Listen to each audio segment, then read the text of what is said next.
Good morning प्यारे बच्चों, कैसे हैं आप सभी लोग। उम्मीद है अच्छे होंगे, शानदार होंगे। तो आज दो तीन टॉपिक कराऊंगा मैं आपको। ठीक है, तो सारे के सारे रेडी रहिएगा। क्वेश्चन आंसर्स थोड़े कम कराऊंगा आज। ठीक है, क्वेश्चन आंसर्स आपको कल कराऊंगा, कल भी आप लोगों की क्लास होगी। ठीक है। सो आज की क्लास में जो टॉपिक्स होंगे वो कुछ इस प्रकार होंगे, जैसे कि गिफ्टेड स्टूडेंट है ना, स्पेशल चाइल्ड जिनको बोल देते हैं हम कई बार।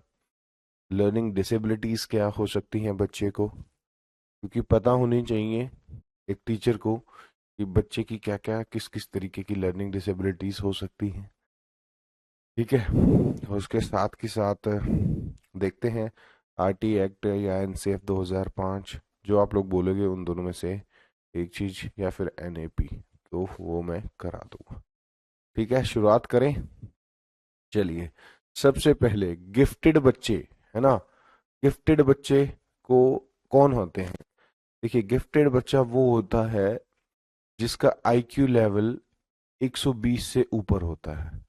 ठीक है, गिफ्टेड बच्चा कौन सा होता है जिसका आईक्यू लेवल 120 एंड अबव होता है। ठीक है, 120 एंड अबव होता है। ठीक है, और हमेशा गिफ्टेड बच्चों के साथ एक चीज और जुड़ी रहती है कि ये लोग बाकी क्लास से काफी थोड़े यूनिक रहते हैं। When we talk about subjective things, या कोई और भी आप सिचुएशन में ऐसे बच्चों को डाल दो तो बहुत जल्दी क्विक रिस्पॉन्स करते हैं, एंड इनके जो आंसर्स होते हैं वो काफी जल्दी आते हैं। ठीक है, तो ऐसे बच्चों को बढ़ाने के लिए कैसी तीन चीजों का उपयोग करना चाहिए। ठीक है, ये क्वेश्चन इस बार सीटेट में अब बार बार पूछा जा रहा है, तो इसीलिए इस टॉपिक को मैंने डाला है आप लोगों के लिए। ठीक है, तो सबसे पहला है एनरिचमेंट प्रोग्राम। ठीक है, ऐसे बच्चों से हमें क्या कराना चाहिए, एनरिचमेंट प्रोग्राम्स कराने चाहिए। यानी कि जो हम बाकी रेगुलर नॉर्मल बच्चों को कुछ चीजें करा रहे थे, उनसे हटके, जिनमें इनकी इनोवेटिव थिंकिंग, इनकी क्रिएटिव थिंकिंग इस्तेमाल हो सके। ठीक है, ये दूसरों से कुछ अलग कर सके, तो ऐसे प्रोग्राम्स। ठीक, जैसे कि कोई स्पेसिफिक प्रोजेक्ट वर्क दे दिया इनको। ठीक, दूसरा सेरीगे सेग्रीगेशंस। ठीक है, और तीसरा है फास्ट एक्सक्लरेशंस। ठीक है, तो ये तीनों चीज इससे इनके साथ हमें रखनी चाहिए। एनरिचमेंट, जी हाँ, व्यक्तिगत वर्धन, ग्रुप ओरिएंटेड एनरिचमेंट, या फिर लाइब्रेरी फैसिलिटी एक्सकर्जन। ठीक है, यानी कि जो भी इनको फील्ड ट्रिप पर लेके जाया जाता है, तो वही कह रहा हूँ ना, इनको एक्स्ट्रा करानी चाहिए कुछ ना कुछ चीजें। ठीक है, प्रोजेक्ट बेस्ड होमवर्क। ठीक है, तो एनरिचमेंट में कुछ इस प्रकार की चीजें कराई जाती हैं, इंपॉर्टेंट है बच्चों, लिख लीजिएगा। ठीक है, वीडियो नॉट विजुअल, किसी और बच्चे को भी दिक्कत आ रही है क्या बच्चों, जल्दी बताओ।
ठीक है, चलिए, अब आ गई होगी आप लोगों को वॉइस।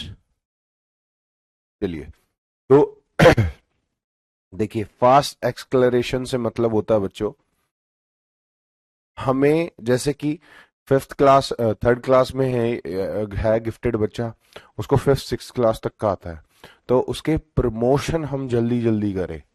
ठीक है, एक्स्ट्रा क्रॉसेस उसको कराए। जैसे कि बाकी बच्चे सिर्फ 3 लैंग्वेज सीख रहे हैं, इसको 5 लैंग्वेज सिखा दी जाए। ठीक है, तो एक्स्ट्रा चीजें करने में इसको बर्डन फील नहीं होगा, इसको एंजॉयमेंट होगा।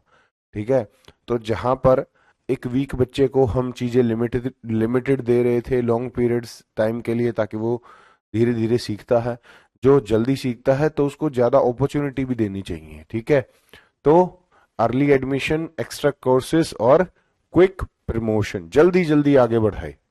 ठीक है, ये पेपर में आ सकता है। ठीक, embedded learning, in this context disabled children providing immediate information, providing information and help them in learning। ठीक है, निशक्त बच्चों के संदर्भ में तत्कालीन सहायता प्रदान करना, सूचना देना और अध्ययन में मदद करना। ठीक है, इसको किसके लिए इस्तेमाल करेंगे? स्पेशल बच्चों के लिए। तो गिफ्टेड बच्चों के लिए जो 3 प्रोग्राम थे वो अलग थे, ये अलग है। ठीक है, क्योंकि आज जो हम पढ़ेंगे वो स्पेशल गिफ्टेड बच्चों के लिए पढ़ेंगे, और लर्निंग डिफिकल्टीज जिन बच्चों को आती है उनके लिए भी पढ़ेंगे। ठीक, cooperate learning, team, teacher student and cooperate with each other, वही हो गया जो आपका इंटरेक्शन करनी चाहिए क्लास में टीचर को स्टूडेंट्स के साथ प्रॉपरली। ठीक है, एक फ्रेंडली मैनर में एक स्वीट रिलेशन होना चाहिए टीचर और स्टूडेंट का। कॉर्पोरेटिव लर्निंग, ये छोटी छोटी चीजें मैं पता क्यों लिखवा रहा हूं, क्योंकि ये इनसे अभी एग्जाम में क्वेश्चन बने हैं। ठीक है, पीयर ट्यूटरिंग, सहपाठी ट्यूटरिंग, अधिगम, A intelligent child teach weak student and feel proud, and a weak child got good knowledge, यानी कि जो गिफ्टेड बच्चे होते हैं जैसे कि वो वीक बच्चों को पढ़ा दे। ठीक है, तो ये सारी चीजें। असेसमेंट तो मैंने आपको पढ़ा ही दिया है। Assessment of the child should be done on ability, inability and limitation, यानी कि इतनी असेसमेंट करनी चाहिए जितनी उसकी क्षमता हो। ठीक है, अब आता है लर्निंग डिसेबिलिटी।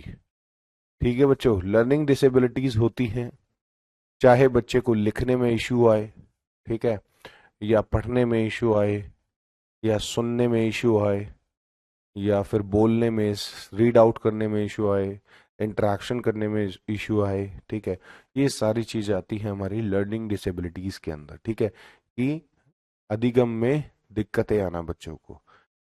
जल्दी कमेंट करके बताइए, क्या एक हाई आईक्यू वाले बच्चे को लर्निंग डिसेबिलिटीज हो सकती हैं? चलिए जल्दी से बताइए।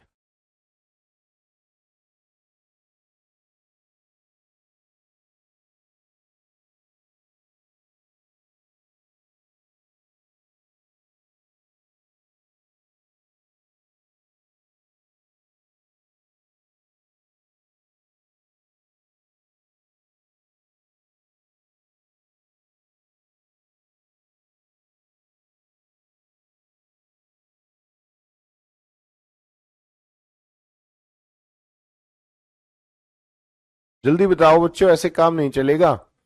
बताइए, क्या एक हाई आईक्यू वाले बच्चे को लर्निंग डिसेबिलिटीज हो सकती हैं? क्वेश्चन आ सकता है एग्जाम में, यस। अच्छा, तो क्या हो सकती है बताइए।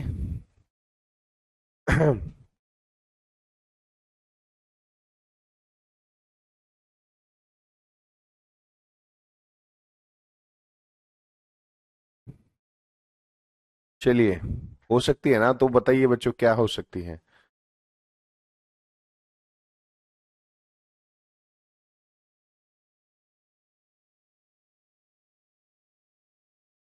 जल्दी।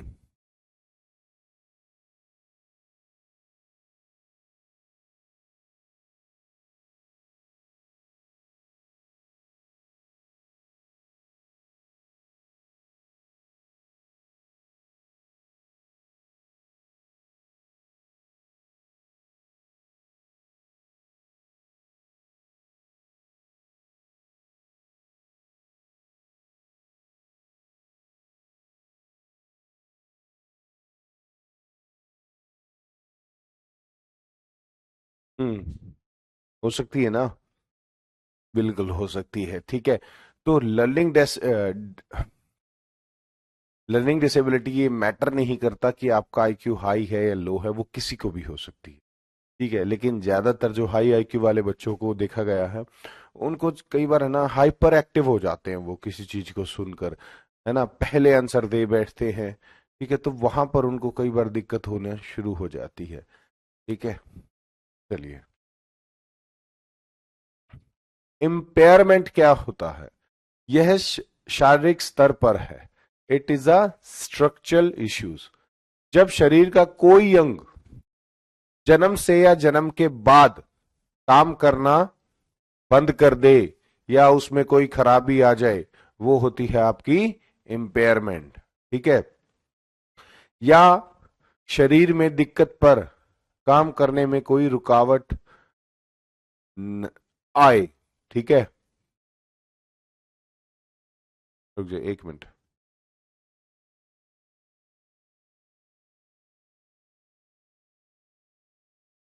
हाँ हाँ, ठीक है। मतलब हमारे बॉडी फंक्शनिंग में कोई दिक्कत ना आए, लेकिन जब हम कोई काम करें उसमें इश्यू आए, तो वो होती है हमारी इम्पेयरमेंट, ठीक है। इम्पेयरमेंट कभी भी हो सकती है, या जन्म के साथ भी हो सकती है, या जन्म के बाद भी हो सकती है, ठीक है। डिसेबिलिटी क्या होगी? It is a functional. जब शरीर की क्षतियुक्त के कारण कार्य करने में असमर्थ हो, ठीक है। यानी कि शरीर में कुछ दिक्कतें हैं और उसके द्वारा आप कार्य नहीं कर पाते, वो होता है आपका डिसेबिलिटी। यानी कि आप एबल नहीं है किसी काम को करने में, ठीक है। इसीलिए इसका मीनिंग ही यही होता है, ठीक है। मैं आपको शुरुआत से समझा देता हूँ तीनों चीजें, क्योंकि ये तीनों ही इंटरलिंक्ड है। इम्पेयरमेंट, ठीक है, डिसेबिलिटी और आपका हैंडीकैप, ठीक है। ये तीनों इंटरलिंक है। इम्पेयरमेंट का मतलब होता है कि बस शरीर में किसी अंग का ना होना, ठीक है, और इससे कोई इश्यू नहीं होता। जब काम करने में दिक्कत आए, ठीक है, हमें हमें कुछ करने में, हमें कुछ क्रिया करने में दिक्कत आए, तो उसे कहेंगे फिर हम डिसएबिलिटी, ठीक है। यानी कि हम एबल नहीं है उस काम करने के लिए, ठीक है। जब शरीर की क्षति युक्त के कारण, ठीक है, जो हमारे शरीर में कमी है, क्षति है, ठीक है, जो इम्पेयरमेंट है, इम्पेयरमेंट के कारण हमें जो डिसेबिलिटीज हो रही है, जैसे कि पोलियो, है ना, पोलियो के कारण बच्चा ढंग से चल नहीं पा रहा, ठीक है, उसका नीचे का बॉडी फुली काम नहीं कर पा रहा, ठीक है। तो inability to work due to the body inability, ठीक है। तो इंपॉर्टेंट है, ये याद रखिएगा, आपसे एग्जामिनर पूछ सकता है। अगला है हैंडीकैप, विकलांगता। Due to certain circumstances, when a child is unable to work in some areas where the child is unable in other areas, विशेष परिस्थितियों के कारण जब बालक किसी क्षेत्र में असमर्थ हो जाता है, सबकी दूसरे पे निपुण रहता है, ठीक है। यानी कि कोई दूसरा उसको जो अब हेल्प करता है काम के अंदर, वो खुद से काम नहीं कर पाता है, ठीक है। एग्जाम्पल, बोलने में दिक्कत आ रही है, प्रिंटर तो बना सकता है। पैर में दिक्कत है पर टीचर भी बन सकता है, ठीक है। तो हैंडीकैप,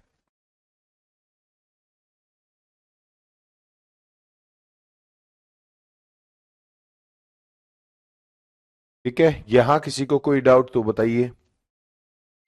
बेसिकली कहने का मतलब यही है, हैंडीकैप वह दशा होती है जिसमें इम्पेयरमेंट और डिसेबिलिटी दोनों चीजें रहती हैं, ठीक है।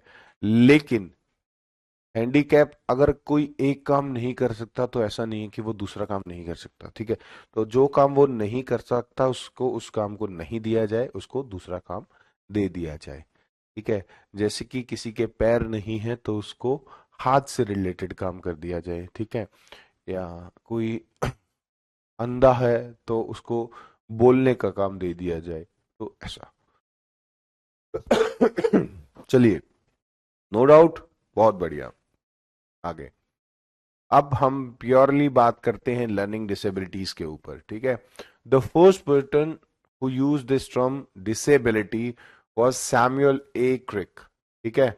तो सैमुअल साहब का नाम आप लोग बिल्कुल याद रखिएगा कि सबसे पहले लर्निंग डिसेबिलिटी जो शब्द दिया था वो किसने दिया था? सैमुअल ए क्रिक साहब ने दिया था इन 1963, ठीक है। कब? इन 1963। तो इन्होंने कुछ स्पेसिफिक लर्निंग डिसेबिलिटीज दी थी, ठीक है। मैं आप लोगों को तो काफी करा दूंगा यहाँ पर, लेकिन तीन सबसे इंपॉर्टेंट रहेंगी, जो कि पहली ही तीन होंगी, याद रखिएगा। सबसे पहली होती है डिसलेक्सिया, ठीक है, a specific learning disability that affect reading and related language based program skills, ठीक है। सो डिसलेक्सिया होती है रीडिंग डिसऑर्डर आपका, basically dyslexia is something refers to as a language based learning difficulty, ठीक है। तो डिसलेक्सिया क्या है? आपकी लैंग्वेज बेस्ड लर्निंग डिसेबिलिटी है। दे मे शो फॉलोइंग सिम्टम्स, ठीक है। इसमें आपको आगे बताता हूँ कैसे सिम्टम्स देखने को मिलते हैं। जैसे कि सो को वॉज पढ़ देंगे और वॉज को सो पढ़ देंगे, ठीक है।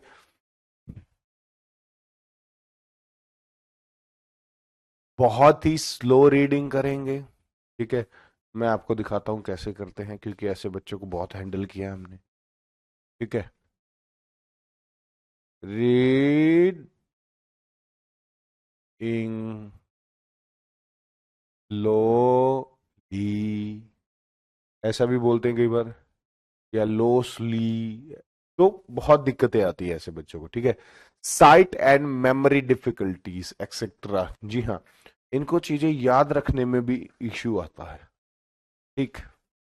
चलिए अगली है dyslexia was identified by Oswald Berkhan in 1881, but the term dyslexia coined in 1887 by Rudolf Berlin, ठीक है। तो बाकी इतना आपसे पूछेगा नहीं, बट मैंने फिर भी ये आप लोगों के लिए नोट करवा दिया है कि बाई चांस आ जाए तो आपको याद रखना है कि आइडेंटिफाई किसने की थी? बरखान ने, ठीक है। और सबसे पहले डिसलेक्सिया टर्म का इस्तेमाल किसने किया है? रॉड ऑफ बर्लिन ने, ठीक है, याद रखिएगा। अगला dysgraphia, a specific learning disability that affected a person handwriting ability, यानी कि हैंड राइटिंग, लिखने में दिक्कत होता है इसमें बच्चों को, ठीक है। तो इसको फाइन मोटर स्किल डिफिकल्टी भी बोल देते हैं। ऐसा क्यों बोल देते हैं? देखिए, आप तो साइंस के स्टूडेंट हैं, ठीक है, तो आपको सब कुछ पता है कि मोटर स्किल्स क्या होती है, ठीक है, और फाइन मोटर स्किल्स क्या होती है, जो कि बिल्कुल हमारा शरीर बिल्कुल छोटी छोटी हरकतें करता है ना, जैसे कि पलक झपकाना, है ना, और उंगलियों को हिलाना, या उंगलियों को बिल्कुल ऐसा ऐसा करना। तो ये क्या होती है? फाइन मोटर स्किल्स होती है ना। इसमें पर्टिकुलर एक ही अंग काम कर रहा होता है ना, फुल बॉडी मूवमेंट नहीं हो रही होती, ठीक है। या हमारे शरीर के बिल्कुल छोटी छोटी फाइन चीजें इस्तेमाल हो रही है, ठीक है। तो फाइन मोटर स्किल्स से मतलब यही है कि यहाँ उंगलियों में कई बार दिक्कत आ जाती है बच्चों से। लिटरली देखिए, ऐसे पेन भी नहीं पकड़ा जाता बच्चों से कई बार, ठीक है, डिसलेक्सिया डिसग्राफिया के अंदर, ठीक। तो जो हैंड राइटिंग या इनसे ड्राइंग नहीं होगी, वो होती है आपकी डिसग्राफिया। फिर आती है आपकी ADHD, यानी कि attention deficit hyper active disorder.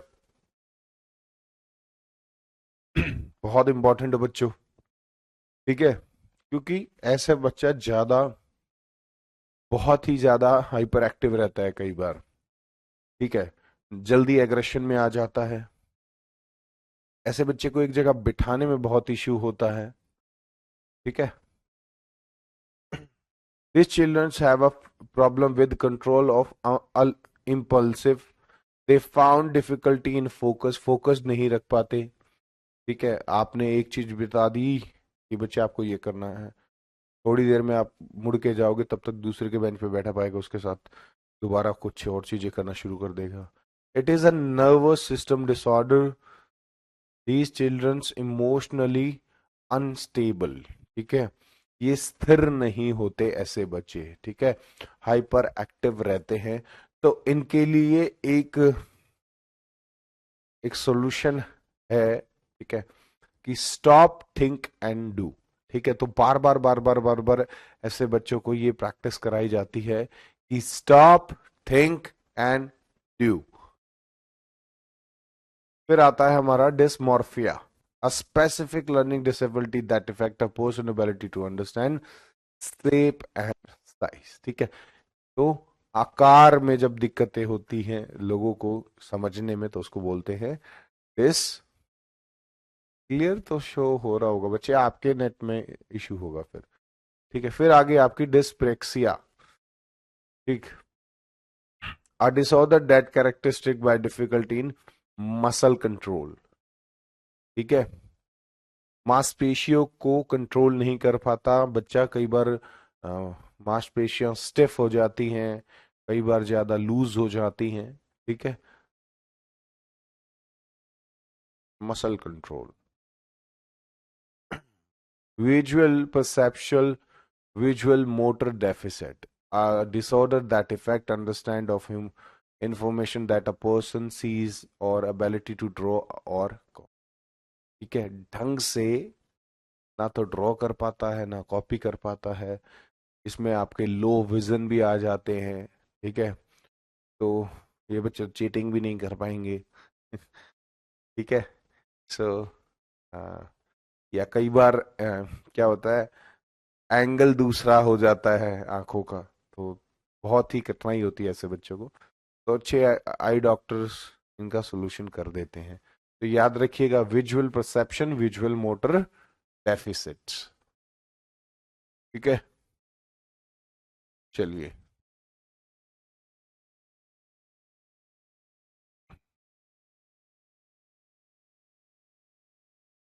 Auditory processing disorder, ADP.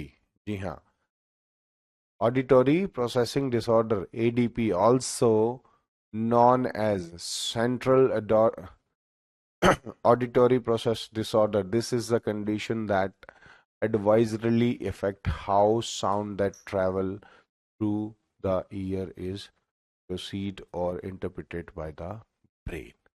ठीक है, ऑडिटरी प्रोसेसिंग डिसऑर्डर के अंदर है ना बच्चों, ऐसा नहीं है कि बच्चे को सही से सुन नहीं रहा है। दिक्कत पता है कहाँ आती है? दिक्कत आती है, अच्छा, दिक्कत कहाँ आती है ऑडिटरी में? जैसे कि हमारे ब्रेन ने दोनों दोनों कानों से हमें सुना। ठीक है, और हमारी जो नर्व सेल्स होते हैं जो इंफॉर्मेशंस को ब्रेन के पास लेके जाते हैं और वहां पर टुगेदर करके उसको मिक्स करके हमारे ब्रेन तक वो आवाज पहुंचती है। तो जो वो जब दोनों कानों से वॉइस आती है, ठीक है, जो उसका ट्रांजेक्शन पीरियड होता है ब्रेन तक पहुंचने का, उसमें इशू आता है। ठीक है, सो यहाँ पर जो ब्रेन के अंदर नर्व्स सेल होते हैं ना, उनमें दिक्कतें होती हैं, तो उसीलिए उसको ऑडिटरी प्रोसेस डिसऑर्डर बोला जाता है।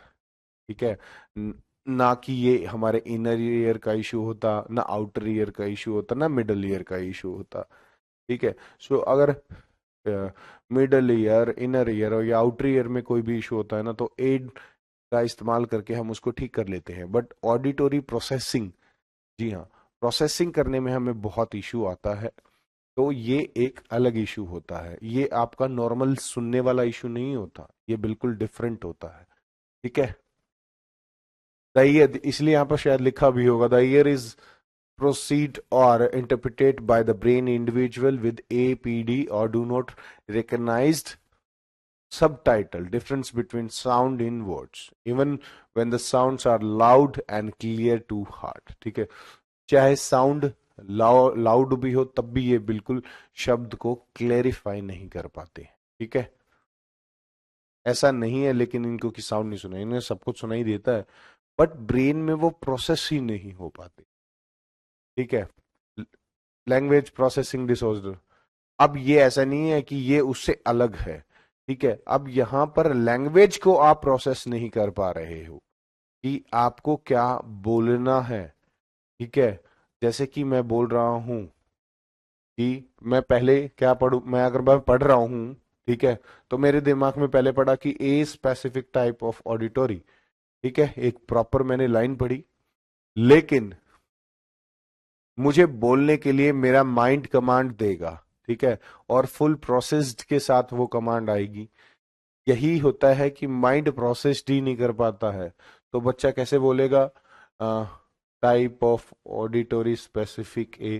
ठीक है, कुछ को बच्चे कहोगे कि सर ये तो अफेजिया हो सकता है। ठीक है, स्पीकिंग डिसऑर्डर जिसको बोलते हैं। ठीक है, डिसअफेजिया बोल सकते हो आप उसको।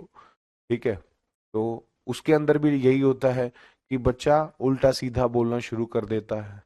ठीक है, a specific type of auditory processing disorder is which there is a difficulty in understanding the meaning to sound group the from sentence and stories। ठीक है, तो इनको लैंग्वेज को प्रोसेस करने में इशू आता है। Dysthymia, mood disorder. सबसे इंपॉर्टेंट बात, मूड बहुत ज्यादा स्विंग होते हैं इनके। ठीक है, मूड स्विंग बहुत होता है डिसेमिया वाले बच्चों को। मूड स्विंग यहां पर लिखना भूल गया था। ठीक है, डिस्फेजिया लैंग्वेज डिसऑर्डर, इसको कई बार एग्जाम में आपको अफेजिया के नाम से भी बुलाया जाएगा, याद रखिएगा बच्चों। ठीक है, तो इसमें कंफ्यूज ना होइएगा। डिसअफेजिया और फेजिया दोनों एक ही चीजें होती हैं। ठीक है, ये लैंग्वेज डिसऑर्डर होता है, बच्चे को बोलने में इशू आता है। ठीक है, डिस मेमोग्राफिया यानी कि मेमोरी लॉस, बच्चा मेमोराइज्ड नहीं कर सकता चीजों को, और इतनी कम मेमोरी हो जाती है बच्चे की जैसे कि उसने अभी 5 मिनट पहले पढ़ा उसको भी भूल जाएगा। ठीक है, dyspraxia lack of coordination between high and mind. ठीक, तो आंख जो चीज देख रही है माइंड के साथ कांटेक्ट नहीं कर पा रही है, तो ये भी आपका नर्व्स इश्यू रहता है इसके अंदर भी। देखिए, जितने भी ऑलमोस्ट डिसेबिलिटीज आपको देखने को मिलेगी ना, 99% या 95% उनमें आपके नर्व से रिलेटेड ही इशू आपको देखने को मिलते हैं। ठीक है, ऑडिटेक्सिया हेयरिंग। ठीक है, dysnoxia lack of oxygen in pre natural stage. ठीक है, आईक्यू काफी लो रहता है ऐसे बच्चों का। तो अफेसिया भाषागत, एक डिसकाइनेथिक सेरिब्रम पल्से हो गया आपका। तो इनसे रिलेटेड आपको क्वेश्चन आ सकते हैं। बाकी ये जो ऊपर के 4 5 हैं ये काफी इंपॉर्टेंट है, इनको जरूर याद करके रखिएगा बच्चों।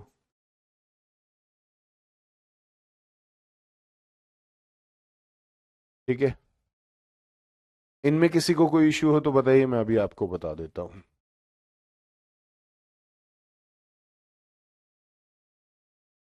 चलिए जल्दी बताइए, किसी को कोई इश्यू है इनके अंदर, फिर हम आगे का पढ़ेंगे।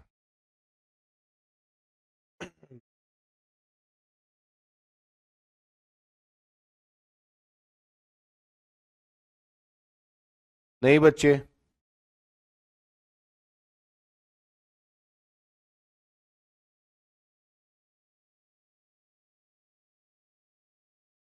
सर बच्चे सिर्फ आपको ही इश्यू है, बाकी किसी को नहीं है।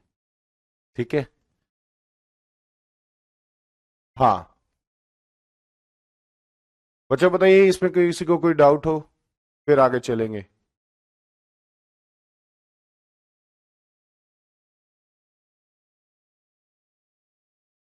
नो डाउट, चलिए बहुत बढ़िया।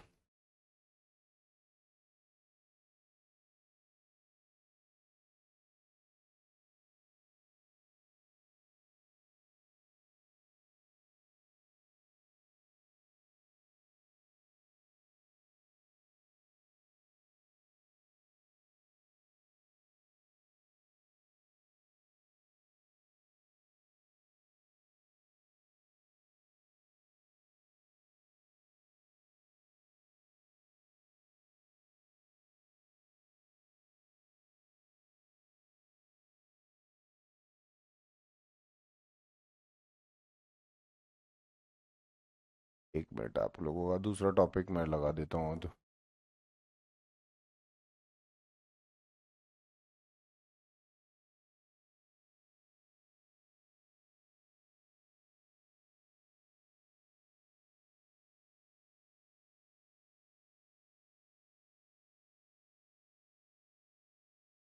ठीक है,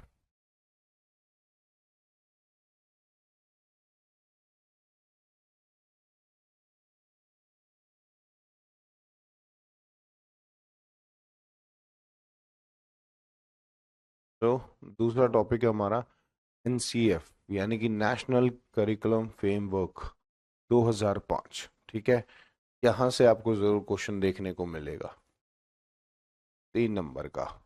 ठीक, सो देखिए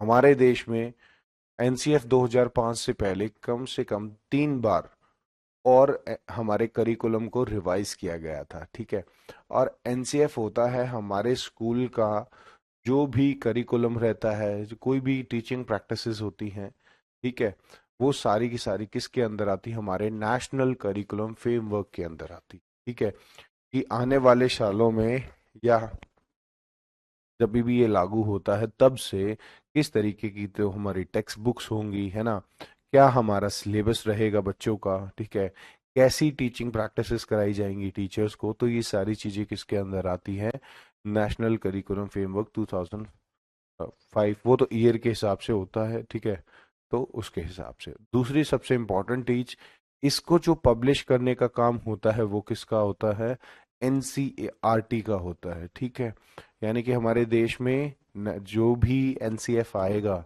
या आया है उसको किसने पब्लिश किया है, हमेशा एनसीईआरटी ने पब्लिश किया है। 22 भाषाओं में इसको पब्लिश किया जाता है बच्चों। ठीक है, और बहुत सारे रिसर्च के बाद, ठीक है, जब भी कई कई सालों में हमारे करिकुलम को रिवाइज किया जाता है। ठीक है, और हमेशा कुछ ना कुछ नया चेंजेस उसमें लाया जाता है। ठीक है, तो जो हमारा एनसीएफ 2005 है, इसकी जो अप्रोच है वो कंस्ट्रक्टिविस्ट अप्रोच है, यानी कि कंस्ट्रक्ट करना, बच्चों की नॉलेज को, उनको उनकी क्रिएटिव थिंकिंग को इन्हांस करना, उनको एक्सपीरियंस बेस्ड लर्निंग देना। ठीक है, ताकि वो लर्निंग को प्रेशर फील ना करे, इंजॉय करके अपनी पढ़ाई करे। ठीक है, तो शुरुआत करते हैं एनसीएफ 2005 नेशनल करिकुलम फ्रेमवर्क 2005 की। सबसे पहले इंपॉर्टेंट बात, किसके द्वारा प्रकाशित किया जाता है, एनसीईआरटी के द्वारा। ठीक है, जैसे कि अभी मैंने बताया था आपको, इससे पहले बिल्कुल आया है बट उससे एग्जाम में अभी आते नहीं है बच्चे क्वेश्चन। ठीक है, तो आपको 2005 से जरूर क्वेश्चन आएंगे। ठीक है, 2022 वाले से क्वेश्चन नहीं आए हैं अभी। ठीक है, 2005 से ही आपको क्वेश्चन आएंगे, याद रखिएगा इस चीज को। अब तक एनसीईआरटी में 4 बार एनसीएफ का प्रकाशन किया गया था इससे पहले। ठीक है, 2005 से पहले अब तक कितनी बार, 4 बार, 75, 88 और 2000। 75, 88 और 2000, इन तीनों की जो अप्रोच थी वो व्यवहारवादी अप्रोच थी। ठीक है, लेकिन जो 2005 वाला हमारा एनसीएफ है और जिससे हमें एग्जाम में क्वेश्चन आना है, इसकी अप्रोच है कंस्ट्रक्टिविस्ट अप्रोच। ठीक है, और यानी कि संरचनावादी अप्रोच। ठीक है, हिंदी वाले बच्चों के लिए भी बता देता हूँ। ठीक, और ये जो अप्रोच है या और इसकी जितने भी मूल मंत्र है वो रविंद्रनाथ टैगोर का एक निबंध था, ठीक है, सभ्यता एंड प्रगति, उससे लिए गए हैं। उसके अंदर एक लाइन है कि उदार आनंद बचपन की एक पूंजी है, यानी कि बचपन में बच्चे को खुला छोड़ दो, उसके अंदर इतनी नॉलेज होती है वो अपने ज्ञान को खुद क्रिएट करता है। क्या, चलिए, कंस्ट्रक्टिविस्ट अप्रोच है। ठीक है, यानी बच्चे अपने ज्ञान का निर्माण खुद करते हैं, यानी बच्चों को हमें अवसर प्रदान करने चाहिए जिससे वो अपनी नॉलेज को खुद से क्रिएट कर सकें। ठीक है, एनसीएफ 2005 के क्या क्या कार्य हैं, या कोई भी एनसीएफ हो उसका क्या क्या कार्य रहता है। सबसे पहला, सिलेबस डिजाइन करना बच्चों। ठीक है, दूसरा, टेक्स्ट बुक्स डिजाइन करना, और तीसरा है टीचिंग प्रैक्टिसेस, यानी कि हमारे देश के अंदर जितने भी टीचिंग इंस्टीट्यूट्स हैं उनके अंदर जो भी प्रैक्टिसेस होगी, या स्कूल्स के अंदर जो भी टीचर्स को प्रैक्टिसेस इन द सेंस जो भी नई टेक्नोलॉजी इस्तेमाल करनी होगी या कोई भी सिलेबस में चेंज हो, वो सारी चीज़ों का ध्यान यही रखता है। ठीक है, तो ये थोड़ा सा उसके बारे में मैं ब्रीफ डिस्कशन कर देता हूँ कि ये एनसीएफ 2005 किस तरीके से आया, यहाँ से भी प्रीवियस ईयर्स में क्वेश्चन आए आए हुए हैं। ठीक है, सो 14 जुलाई 2004 को, ठीक है, एनसीईआरटी ने अपनी एक मीटिंग रखी। ठीक है, 5 दिन तक ये मीटिंग चली थी, 19 जुलाई 2004 तक, कि भाई इस बार एनसीएफ को दोबारा से रिवाइज करते हैं। तो फिर उन्होंने 5 दिन तक मीटिंग चली और ये फाइनली डिसाइड हुआ कि एनसीएफ को रिवाइज तो करना है, और कैसे करना है, प्रॉपर प्लानिंग के साथ। ठीक है, फिर उसके बाद इन्होंने एक नेशनल स्टारिंग कमेटी बनाई जिसके अध्यक्ष बने हमारे प्रोफेसर यशपाल। ठीक है, तो यशपाल जी इस कमेटी के अध्यक्ष बने, और ये 35 मेंबर्स की क्या कहते थे, एक कमेटी थी जिसके अंदर आपके अध्यक्ष भी ऐड थे, और उस कमेटी के जो डायरेक्टर थे मिस्टर कृष्ण कुमार, वो भी इसी के अंदर ऐड थे, इन 35 मेंबर्स के अंदर। ठीक है, एक नेशनल नेशनल स्टारिंग कमेटी बनाई जो इसने पूरा इस एनसीएफ की रूपरेखा के ऊपर काम किया। साथ के साथ 21 फोकस्ड ग्रुप बनाए गए। ठीक है, 21 फोकस्ड ग्रुप मतलब अलग अलग 21, जिन चीजों पर काम करना था उनके लिए अलग अलग 21 फोकस्ड ग्रुप बनाए गए। ठीक है, और ऐसे ऐसे ही हमारा करिकुलम थोड़ी बनेगा। तो साथ के साथ जितने भी हमारे देश में एनसीईआरटी के रीजनल ऑफिस हैं या हमारे जो डाइट हैं, वो सारे उन सब को क्या किया गया, वहाँ पर सेमिनार ऑर्गेनाइज्ड कराए, वहाँ पर एक्सपर्ट्स को बुलाया गया। जैसे कि मान लो हमें साइंस से रिलेटेड ही कुछ अपना करिकुलम में चेंजेस करने हैं, तो हमने वहाँ पर साइंटिस्ट को भी बुलवाया, या और जो भी साइंस की फील्ड में जिन्होंने अच्छा किया है उनको बुलाया, कॉलेजेस के प्रोफेसर्स को बुलाया, अच्छे अच्छों को। ठीक है, तो ऐसे पूरे ऐसी इस तरीके से पूरे देश में सेमिनार्स ऑर्गेनाइज कराए गए। ठीक है, और पूरी एक रूपरेखा तैयार कर ली हमने अपने एनसीएफ 2005 की। ठीक है, फिर इसको 2005 के अंदर, ठीक है, लागू करके चालू कर दिया। ठीक है, सो यहाँ पर लिखा भी हुआ है 35 मेंबर्स की टीम थी। ठीक है, कृष्ण कुमार साहब इसके डायरेक्टर थे। ठीक है, national starring committee plus 21 focused group को इसमें बनाया गया। ठीक है, सो हमारी एनसीईआरटी डाइट्स जितनी भी होती हैं और रीजनल ऑफिस अजमेर, भोपाल, मैसूर, भुवनेश्वर, शिलोंग, पांचों जगह पर सेमिनार कराए गए, और फिर इसकी रूपरेखा तैयार कर दी गई। ठीक है, कई बार ये क्वेश्चन भी पूछा गया है कि हमारे एनसीएफ 2005 की जो स्पिरिट है, मूल मंत्र है, वो कहाँ से लिया गया है, तो वो यहां से लिया गया है। जी हाँ, सिविलाइजेशन एंड प्रोग्रेस, सभ्यता एवं प्रगति, किसका निबंध है ये, रविंद्रनाथ टैगोर का। ठीक है, और 22 लैंग्वेज में इसको पब्लिश किया जाता है, तो इस चीज को आप लोग याद रखिएगा।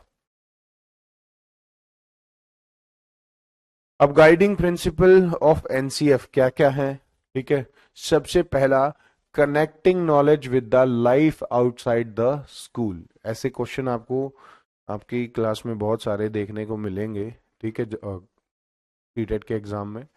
ठीक है, तो याद रखिएगा छोटी छोटी चीजें, ये जो एक एक लाइन है ना, इनसे रिलेट करके काफी क्वेश्चंस आपको मिलते हैं। ठीक है, तो सबसे पहला कि बच्चों को जो भी हम पढ़ाए वो उनकी बाहरी जीवन से या उनके जीवन से कनेक्ट करके हम उनको पढ़ाएं। दूसरा, डिस्करेज रोट लर्निंग, यानी कि रोट लर्निंग को डिस्करेज करके पढ़ाएं। ठीक है, enrich the curriculum beyond the text book, यानी कि पाठ्यक्रम को सिर्फ पुस्तकों तक सीमित ना रखे उसको, उससे आगे भी बढ़ाए। जैसे कि आपको फील्ड ट्रिप करा के लेके आए, ठीक है।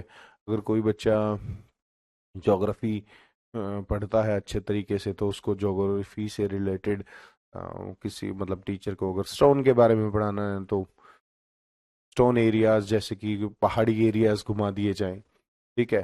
तो ऐसा करना बहुत ज़रूरी होता है, ठीक है। Examination should be flexible and based on classroom activity, ठीक है। एग्जामिनेशन फ्लेक्सिबल होना चाहिए और based based on classroom activity. जैसे कि मैं आपको बताता हूँ, टीचर को लगता है अगर कोई बच्चा रीडिंग करने में किसी को इशू आ रहा है, तो उसको उठाकर उससे रीडिंग करा के देख लिया कि इसको इशू आ रहा है, तो उसको एक एक दो दो दिन छोड़ छोड़ के बार बार उसका वो छोटा छोटा एग्जाम ले, ठीक है, ताकि वो उसको ठीक कर सके, ठीक है। बिल्कुल रटन विद्या नहीं चलती बच्चों, ठीक है। रोट लर्निंग को डिस्करेज किया, रटन मुक्त विद्या, ठीक है। एक्सपीरियंस बेस्ड लर्निंग पे फोकस्ड करें। और enriching the curriculum beyond text book, सिर्फ आपको टेक्स्ट बुक तक ही सीमित ना रखें, ठीक है। एक होलिस्टिक अप्रोच का मतलब यही होता है आपका चौमुखा विकास हो, ठीक है। मेंटल, फिजिकल, आपका इमोशनल डेवलपमेंट, सब कुछ हर तरीके का डेवलपमेंट पर आपकी फोकस्ड रहे, क्योंकि एट द एंड हमारी एजुकेशन का एक मोटिव क्या होता है कि जो भी बच्चा एजुकेशन लेके बाहर निकले वो हमारे समाज का एक सभ्य और आदर्श नागरिक बने, ताकि हमारे देश को आगे ले जा सके, ठीक है। एग्जामिनेशन शुड बी फ्लेक्सिबल, ठीक है। वो एक कहते हैं ना, टिपिकली पुराना एग्जामिनेशन सिस्टम ना होना चाहिए कि बस फाइनल सीएस में आपको पेपर देना और पास फेल होना, ऐसा नहीं है। टीचर को बच्चे की हर एक्टिविटी को एक एग्जाम के रूप में देखना चाहिए, ठीक है। और उसको समझना चाहिए कि बच्चे को अब किस चीज की नीड है, तो छोटी छोटी चीजों को ऑब्जर्व करके बच्चे की वो उसको वहां पर रेमिडल टीचिंग दे, ठीक है। एग्जाम साल में कभी भी लिया जाए, ओरल, रिटर्न, सब्जेक्टिव, ऑब्जेक्टिव और एक्टिविटी बेस, ठीक है। ताकि बच्चे जो एक्टिविटी करते हैं उसको भी एग्जाम के रूप में ले, ठीक है। जैसे कि कुछ बच्चे होते हैं वो डिबेट में काफी अच्छे होते हैं, या डिबेट अच्छा करते हैं, बस स्पीकर अच्छे होते हैं, तो क्लास और स्कूल के अंदर उन्होंने प्रेयर में कुछ अच्छी डिबेट की, तो उसको भी एक बच्चे के एग्जाम के तरिया ले कि बच्चा कितना अच्छा ये बोल रहा है, ठीक है। तो उसके भी उसको पोर्टफोलियो में डाले जाए कि बच्चा इतना अच्छा डिबेट करता है या इतना अच्छा स्पीकर है, ठीक है। बर्डन फील ना करे। पांचवा है nourishing and developing student in such a way that become a true and dedicated citizen of a country. जैसे कि मैंने अभी पहले आपको बताया था कि बच्चे को हमें डेवलप इस प्रकार करना है कि उसको ट्रू एंड डेडिकेटेड सिटीजन बनाना है अपने देश का, ठीक है। अपने देश के प्रति वो समर्पित रहे हर चीज को लेकर, ठीक है। सोशल वैल्यूज उसके अंदर ऐड ऑन करनी है, ठीक, ठीक है। चलिए बताओ।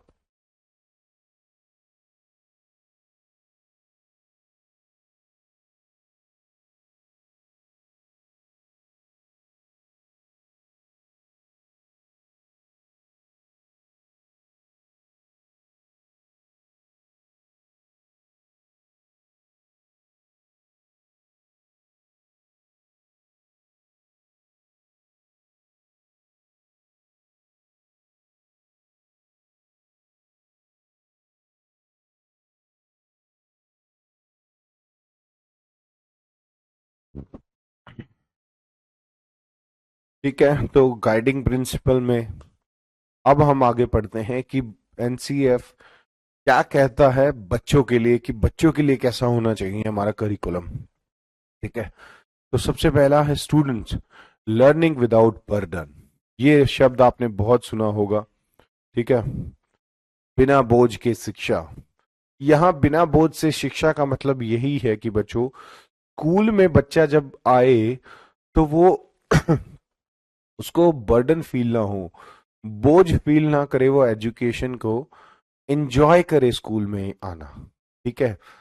एस बर्डन से मतलब ये नहीं है कि आपके बैग में बुक्स डाल दी जाएं, वो नहीं, कि बच्चा अपनी पढ़ाई को एंजॉय करे, ठीक है, प्रेशर फील ना करे, यानी कि बिना बोझ के शिक्षा, ठीक है। दूसरा है चाइल्ड सेंटर्ड एजुकेशन।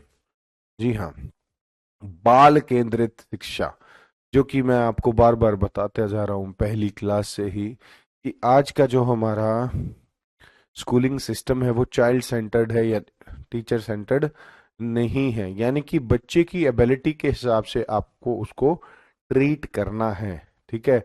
बच्चे की क्या क्या डिमांड्स है, वो किसको फुलफिल करनी है, टीचर को फुलफिल करनी है, ठीक है। तो यहाँ पर टीचर का रोल क्या हो जाता है, एक फैसिलिटेटर का रोल हो जाता है, ना कि डिक्टेटर का, ठीक है। तो यहाँ पर ज्यादातर किसकी चीजें चलती हैं, बच्चे के हिसाब से चीजें चलती है, ना कि टीचर के हिसाब से। तीसरा, इंक्लूसिव एजुकेशन, ठीक, ऑलरेडी मैं आप लोगों को पढ़ा चुका हूँ। इंक्लूसिव एजुकेशन होता है बच्चों जहां पर हर प्रकार के बच्चे को एक रेगुलर स्कूल में पढ़ने का मौका दिया जाए, चाहे कोई डिसेबल बच्चा हो या कोई नॉर्मल बच्चा हो या कोई डिसएडवांटेज वाला बच्चा हो, कोई भी बच्चा अब किसी स्पेसिफिक स्कूल में स्पेशल से अलग से कैटेगराइज स्कूल में नहीं पढ़ेगा, सभी बच्चे एक ही मेन स्ट्रीम रेगुलर स्कूल में पढ़ेंगे with equal opportunity for success या फिर इक्वल अपॉर्चुनिटी फॉर एजुकेशन, ठीक है। तो ये भी होगा। और 14 वर्ष तक 100% एनरोलमेंट और अपनी पूरी पढ़ाई रिटेन करे, यानी कि जो 14 वर्ष तक उसको फेल ना किया जाए, ठीक है। ताकि इससे क्या होगा, इससे एजुकेशन को प्रमोट किया जाता है, ठीक है, ताकि कहीं ना कुछ कुछ तो पढ़ेगा बच्चा, ठीक है। तो बताइए यहाँ तक किसी को कुछ डाउट हो तो, ठीक है, फिर 1 मिनट में दोबारा स्टार्ट करते हैं, आगे चलते हैं। जल्दी से बताओ बच्चों, यहाँ तक किसी को कोई डाउट हो तो।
चलें बच्चों,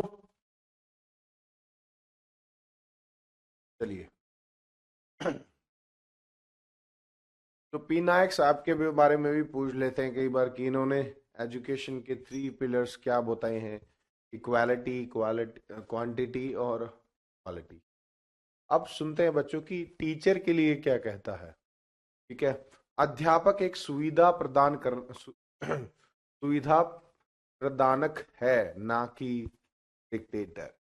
ठीक है, जो जैसे कि मैंने अभी पहले आपको बताया था, यानी कि टीचर क्या है, एक फैसिलिटेटर है। ठीक है, तो यहाँ पर टीचर सेंटर्ड अप्रोच नहीं चलेगी, चाइल्ड सेंटर्ड अप्रोच चलेगी। ठीक है, टीचर को समय समय पर ट्रेनिंग लेना चाहिए।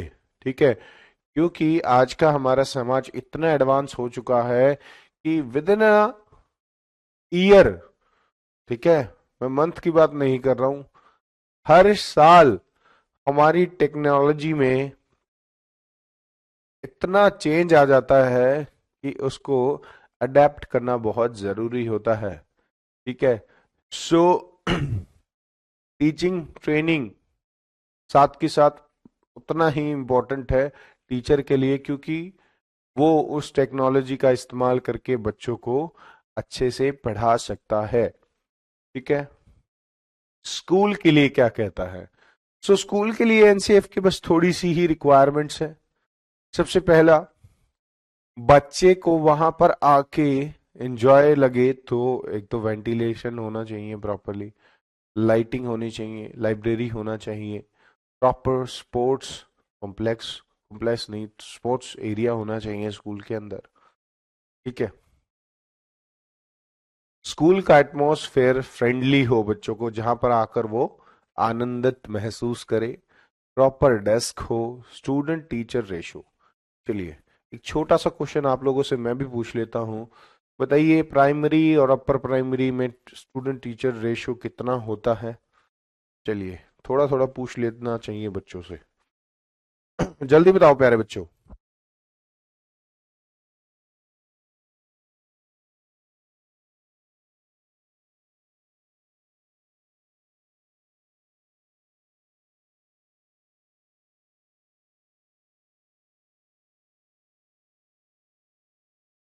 जल्दी बताओ।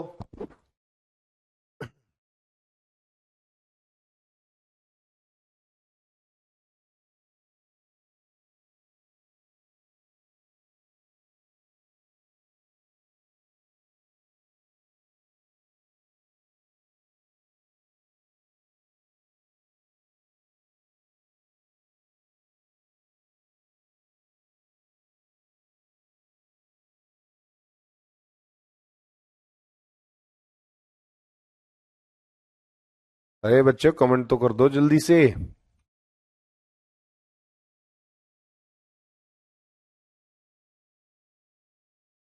हम्म, और किस में कितना होना चाहिए, वो नाम लिख के बताना।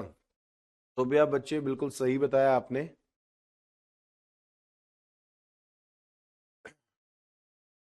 बिल्कुल बच्चों, देखिए, 35/1 होना चाहिए अपर प्राइमरी, और 30/1 होना चाहिए प्राइमरी में।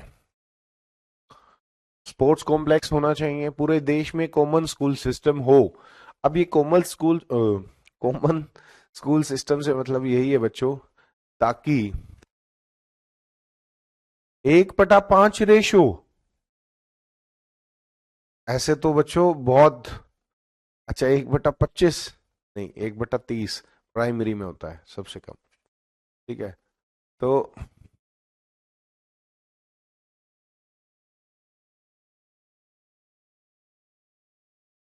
ठीक है, आगे आगे चलते हैं कि कॉमन स्कूल सिस्टम से यही मतलब होता है बच्चों कि हमारा जो देश है वो अलग अलग स्टेट्स होती हैं, तो कई बार क्या होता है, हर स्टेट्स थोड़ा अपना रूल अलग बना के रखती है, तो ऐसा नहीं होना चाहिए। पूरे देश में एक कॉमन सिस्टम होगा, तो कई बार लोगों के ट्रांसफर इधर से उधर होते हैं, तो उनको बच्चों को सफर करना पड़ता है। ठीक है, अगर स्कूलिंग सिस्टम अलग अलग होता है तो। ठीक, जैसे कि अगर यहाँ पर किसी बच्चे ने मिड सेम में उसके फादर का ट्रांसफर हुआ, ठीक है, अक्टूबर में, तो अक्टूबर में वो दूसरी स्टेट में जाके वहीं वहीं से उसी सेशन में दाखिला ले सकता है, ताकि उसकी पढ़ाई का हाथ ना हो, मतलब को दिक्कत ना हो, आहत ना हो उसकी पढ़ाई। ठीक है, फोर्थ है, अब principal and managing body role क्या के लिए क्या कहता है? प्रॉपर प्लानिंग, प्रॉपर एग्जीक्यूशन होना चाहिए। ठीक है, और प्रॉपर मॉनिटरिंग होना चाहिए, यानी कि प्रिंसिपल और जो मैनेजमेंट बॉडी होती है स्कूल की, वो जो जो भी प्लानिंग करे वो बिल्कुल ठीक ठाक करे। साथ के साथ उसको एग्जीक्यूट भी समय पर करे और मॉनिटरिंग समय समय पर उसकी करती रहे। ठीक है, मॉनिटरिंग बहुत ही जरूरी हो जाता है जब भी हम किसी प्लानिंग की बात करते हैं तो।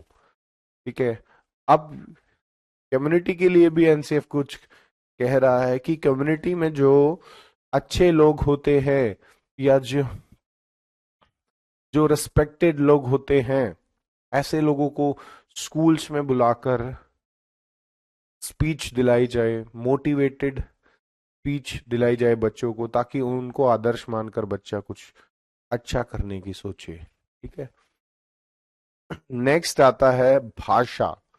ठीक है, बहुत इंपॉर्टेंट टॉपिक है। चाहे एनसीएफ की बात जब हम कर रहे हैं, करिकुलम की बात कर रहे हैं, तो लैंग्वेज एक मस्ट रीड टॉपिक हो जाता है, क्योंकि लैंग्वेज ये निर्धारण करता है कि बच्चे को हमें किस लैंग्वेज में पढ़ाना है। तो यहाँ पर हम थ्री लैंग्वेज फॉर्मूला का इस्तेमाल करते हैं, ठीक है, इंडिया के अंदर। ठीक है, जिसमें कि पहली लैंग्वेज होती है उसकी मदर लैंग्वेज। ठीक, और मदर लैंग्वेज में ही ज़्यादा इन्फेसाइज करना चाहिए हमें जब हम बच्चे को पढ़ाते हैं। और प्राइमरी स्टेज में तो हमें बिल्कुल ही उसकी मदर लैंग्वेज से उसको पढ़ाना चाहिए, क्योंकि वहाँ से वो इजी तरीके से रिलेट कर पाता है चीज़ों को, और वो उसको अच्छे तरीके से सीख सकता है। ठीक है, तो एनसीएफ 2005 के अंदर थ्री लैंग्वेज फॉर्मूला इंट्रोड्यूस कराया गया। ठीक है, थ्री लैंग्वेज इस तरीके से, जैसे कि मान लीजिए मेरी पहली लैंग्वेज हिंदी है बोलने की। ठीक है, कि एक बच्चे को कम से कम तीन लैंग्वेज आनी चाहिए। मेरी पहली लैंग्वेज हिंदी हो गई, ठीक है, और एक बच्चा होगा जिसकी पहली लैंग्वेज है पंजाबी, या फिर आप बंगाली कर लो। ठीक है, तो मेरी सेकंड लैंग्वेज क्या हो जाएगी, इंग्लिश हो, मान लो, सॉरी, मेरी सेकंड लैंग्वेज क्या हो जाएगी, इंग्लिश हो,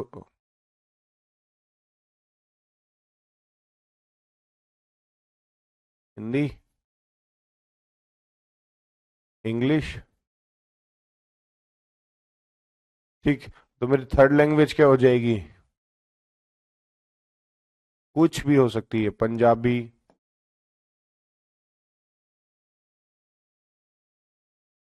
कन्नड़। ठीक है, तो ये ऐसी तीन लैंग्वेज बच्चों को आनी चाहिए। और जो पंजाब जो हिंदी स्पोकर नहीं है, उसके लिए सेकंड लैंग्वेज कौन सी हो जाएगी, इंग्लिश या फिर हिंदी। ठीक है, फिर इसको थर्ड लैंग्वेज और चाहिए होगी। ठीक है, या फिर यहाँ पर इसको पंजाबी इंग्लिश हिंदी हो जाएगी प्लस में, तो और बंगाली के साथ हिंदी और इंग्लिश हो जाएगी। ठीक है, तो इस तरीके से तीन लैंग्वेज बच्चों को जरूर आनी चाहिए। ठीक है, दूसरा, emphasize on mother tongue as medium of instructions. हम बच्चे को जो भी इंस्ट्रक्शंस दें उनमें उसकी मातृभाषा पर ज्यादा बल दें। तीसरा है मल्टीलिंगुअल प्रोफेंसी। ठीक है, यानी कि अलग अलग लैंग्वेज उसको आनी चाहिए, कम से कम तीन। चलिए, पहला question, which of the following was the nodal agency for framing national curriculum framework 2005। जी हाँ, हमारे एनसीएफ को बनाने वाली नोडल एजेंसी कौन सी है,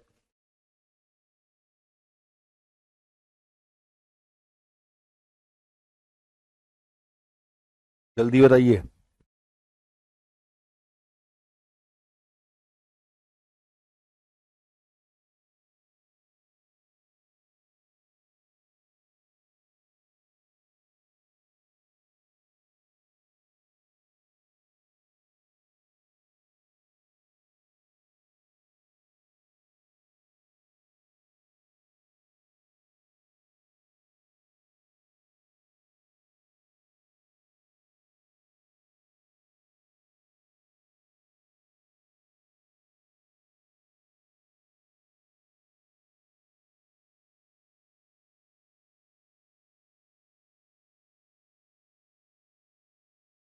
करेक्ट, यानी कि एनसीईआरटी। चलिए बहुत बढ़िया। Which of the others following subject will you like emphasize for a betterment of your learner? जी हाँ, English, Hindi, maths, English, maths and science, computer and professional subject like commerce and tourism, social science, humanities, music and fine arts, या फिर all subject, no subject is less important than other subject. चलिए जल्दी से।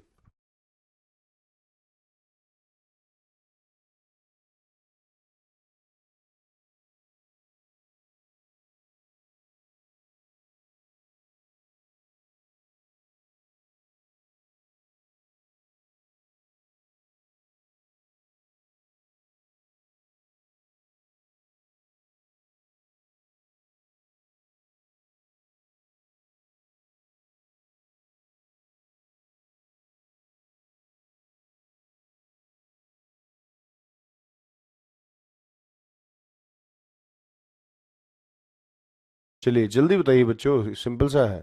Correct, बिल्कुल। देखिए, कोई भी subject किसी से कम नहीं होता, सबको हमें इक्वली ट्रीट करना होता है, ठीक है। अगला, the best way to enhance learning in in lower classes is to, जी हाँ, सबसे अच्छा तरीका क्या रहेगा छोटी क्लासेस को एनहांस करने का, यानी कि पढ़ाने का बढ़िया तरीके से? Offer incentive for each step of learning, drill in mathematics, या प्रेसाइज द गिफ्टेड स्टूडेंट, या connect the content to their life student. ठीक है, कि हम उसकी जो भी कंटेंट पढ़ाए उसको उसके जीवन से जोड़ कर पढ़ाएं, जल्दी से।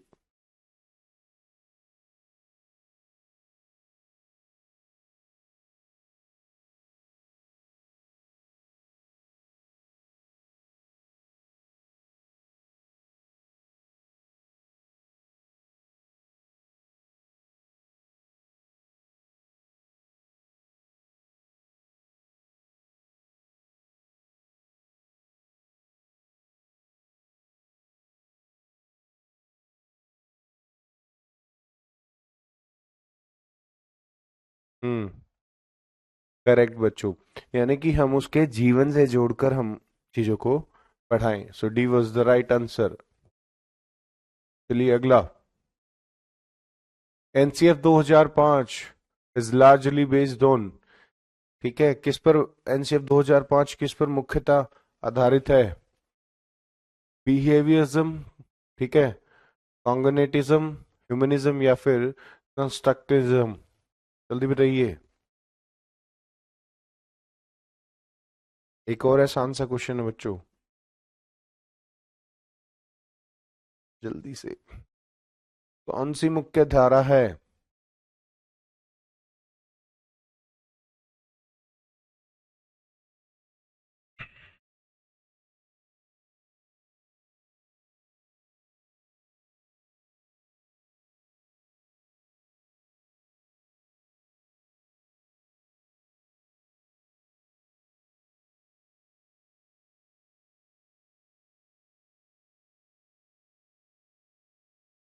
बिल्कुल बच्चे, सही जवाब, यानी कि संरचनावाद। ठीक है, बहुत बढ़िया, सिंपल है, वन लाइनर आंसर है। Which was not a guiding principle for NCF 2005? जी हाँ। पहला है connecting knowledge to the life outside the school, shifting away from rote learning, increasing arithmetic competition among students, या फिर फ्लेक्सिबल एग्जाम सिस्टम? बहुत ही easy question है, जल्दी से उत्तर दे दो।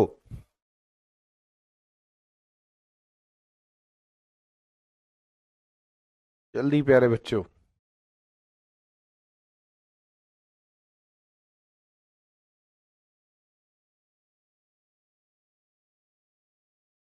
हाँ, पूछ सकता है बिल्कुल बच्चों।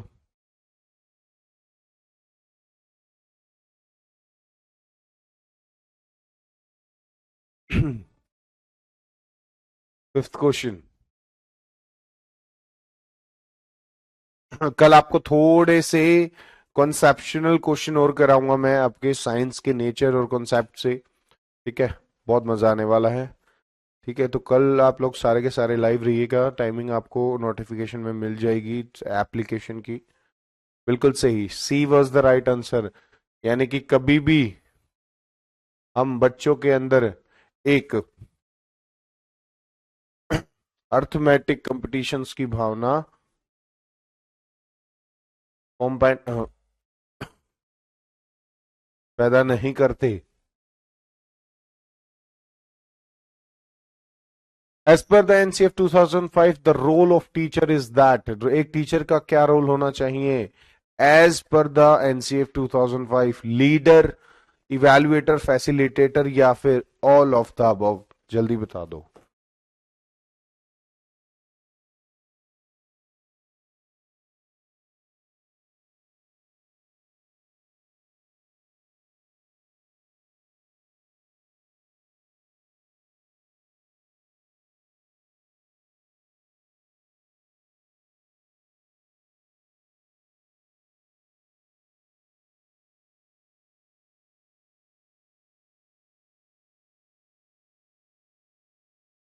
चलिए बच्चों, ये तो आसान है। बिल्कुल, facilitator is the correct answer. Next, NCF 2005 की संस्तुतियों के अनुसार लघु उत्तरात्मक प्रश्नों को प्रतिशत डैश होना चाहिए। According to NCF 2005 recommendation, the percentage of short answer type question should be 5 to 10%, 25 to 14%, 70 to 18 या फिर all of the above। चलिए इस क्वेश्चन का जवाब दो। जो छोटे प्रश्न पूछे जाते हैं वो कितने प्रतिशत होने चाहिए? जल्दी से।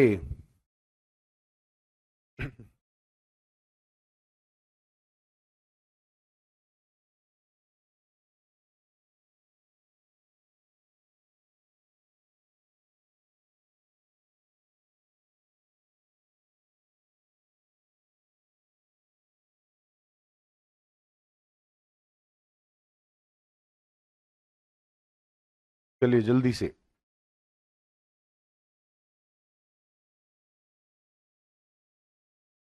अच्छा, डी। सी।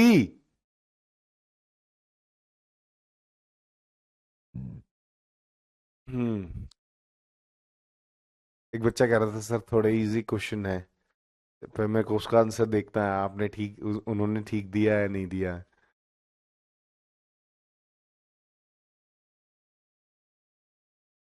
बिल्कुल, बहुत अच्छे बच्चे, आपके लिए सच में इजी है। ठीक है, B was the right answer. और इसमें भी 40% बच्चों ने गलत आंसर दिया। नहीं बच्चे, 25 to 40% होता है, ज्यादा नहीं। ज्यादा होना चाहिए नहीं, ऐसा नहीं है। 25 to 40% होता है। याद रखिएगा आप लोग इस चीज को। अगला है, according to social constructivist approach role of instructor is that. जी हाँ, according to social constructivist approach role of an instructor, ये इंस्ट्रक्टर कौन है यहाँ पर? आपका टीचर। ठीक है, इज दैट क्या होना चाहिए? एक इवैल्यूएटर का, फैसिलिटेटर का, ठीक है, या फिर लेक्चरर का, या फिर नन ऑफ द अबव? जल्दी।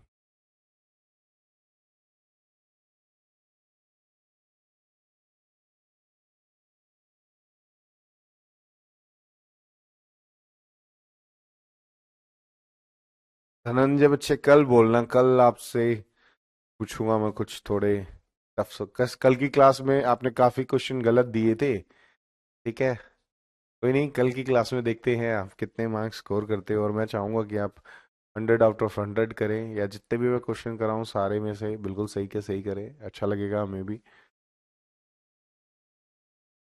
बिल्कुल, फैसिलिटेटर होना चाहिए according to social constructivist approach.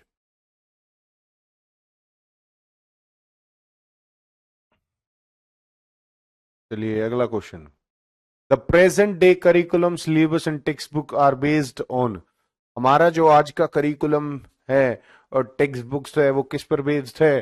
ठीक है, कॉग्निटिव अप्रोच, ठीक है, कंस्ट्रक्टिविस्ट अप्रोच, बिहेवियरिस्टिक अप्रोच, इस पर है हमारा आज का करिकुलम एंड टेक्स्ट बुक। चलिए जल्दी से बता दीजिए बच्चों, बहुत ही इजी क्वेश्चन है।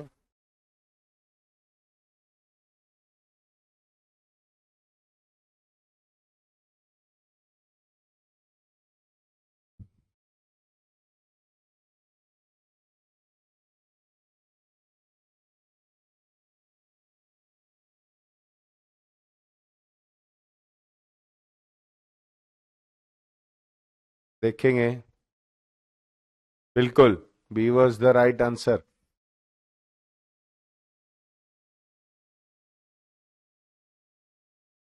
According to national curriculum framework 2005 the role of teacher is है, फैसिलिटेटर। चलिए मैंने ही लगा दिया जल्दी से, कहोगे कि सर सिमिलर क्वेश्चन आया बार।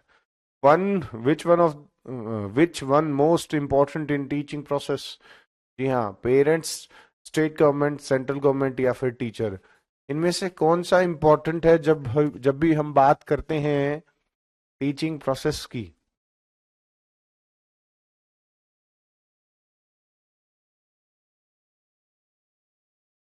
चलिए जल्दी से 11th क्वेश्चन का, और क्वेश्चन संख्या जरूर डाले या आप जो भी आंसर दे बच्चों, ठीक है, क्वेश्चन नंबर जरूर डाले। 11वां क्वेश्चन है, ठीक है, सही से उत्तर दे दो।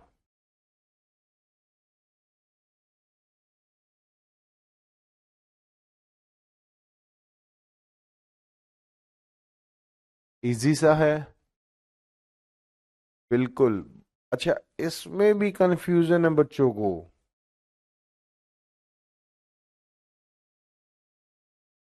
सिंपल सा क्वेश्चन था, यहां पर कुछ बच्चों ने आंसर दिया है कि सर ए होगा, है ना? यही बच्चे तो ढूंढने थे मुझे। ए कैसे होगा बच्चों? टीचिंग प्रोसेस की बात कर रहा है वो। एक मिनट, एक मिनट, आ गया। हाँ, टीचिंग प्रोसेस की बात कर रहा है तो टीचर स्टूडेंट इंपॉर्टेंट होंगे, ना कि पेरेंट्स, गवर्नमेंट और सेंट्रल गवर्नमेंट। ठीक है बच्चे, कोई नहीं।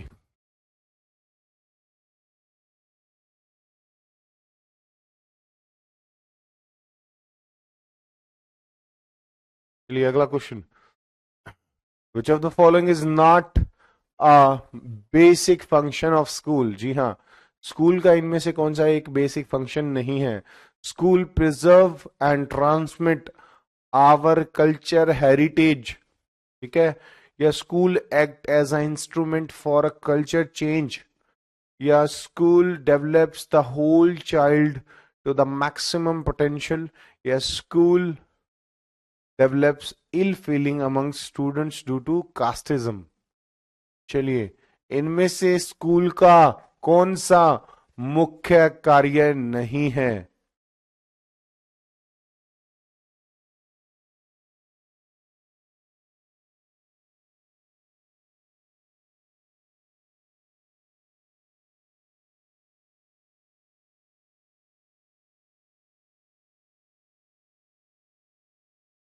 चलिए,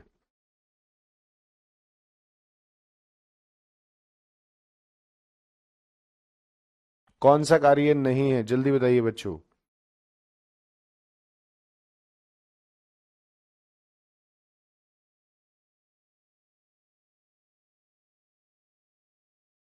करेक्ट, है ना? कास्टिज्म वाली फीलिंग हम नहीं फैलाते स्कूल वाले। चलिए एक लास्ट क्वेश्चन और कर लेते हैं आज का, फिर आप लोगों से कल मिलेंगे। The major role of a teacher according to NCF 2005 is to, जी हाँ, कक्षा में अनुशासन कायम रखना, maintain discipline in the class, impart knowledge to children, या फैसिलिटेट लर्नर्स, या फिर नन ऑफ द अबव। जल्दी से बच्चों, 13th क्वेश्चन का आंसर। और कल की क्लास में आप लोग लाइव रहिएगा, शायद 9:30 बजे ही होगी, या ऊपर नीचे जो भी टाइमिंग होगा आपको पता चल जाएगा। बहुत इंपॉर्टेंट क्लास होगी, ठीक है। आपके जो साइंस के किस तरीके से कॉन्सेप्ट रहता है, क्या साइंस का नेचर रहता है, तो वो क्लास मैं आपकी लूंगा, ठीक है। वहां से कम 3 या 4 क्वेश्चन आपके जरूर बनते हैं डायरेक्ट, याद रखिएगा। चलिए, the major role of teacher according to NCF 2005, maintain discipline in the class, impart knowledge to children, बच्चों को ज्ञान देना, या फैसिलिटेट लर्निंग। बिल्कुल, फैसिलिटेट लर्निंग। चलिए, बहुत बढ़िया बच्चों,